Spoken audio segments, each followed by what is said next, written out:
High school reunion. Ang araw ng pasiklaban. Sino ang mas asenso? Sino ang mas mayaman? Dumating si Dante. Simple lang, kupas ang maong. At kung titingnan mo ang sapatos, may bahid pa ng putik.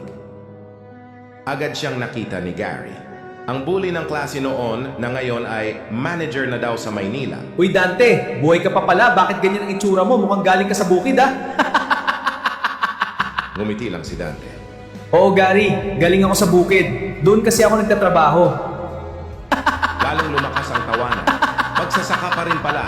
Bulong nila. Sa hapagkainan, si Gary ang bida. Kesyo kakabili lang daw ng bagong kotse. Kesyo nag-travel sa Europe. Si Dante, nasa dulo. Tahimik na kumakain ng lechon. Pagkatapos kumain, dumating ang bill. Nanlaki ang mata ng lahat sa presyo. Tumingin sila kay Gary. Uy Gary, di ba treat mo? Sabi mo kanina promotion mo? Namutla si Gary. Kinapa ang bulsa. Nako, naiwan ko yata yung wallet ko sa kotse. Pwede bang KKB muna tayo? Share? Nadismaya ang lahat, puro yabang lang pala.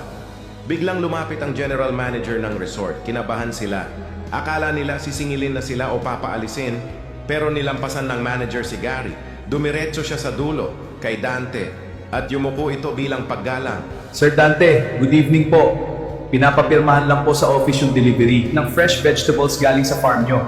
Kayo na daw po ba ang bahala sa bill ng mga bisita nyo? Katahimikan. Doon nila nalaman, si Dante pala ang may-ari ng resort na yon. At yung putik sa sapatos niya, galing yon sa sarili niyang hasyenda na nagsusupply sa kalahati ng probinsya. Pinirmahan ni Dante ang bill.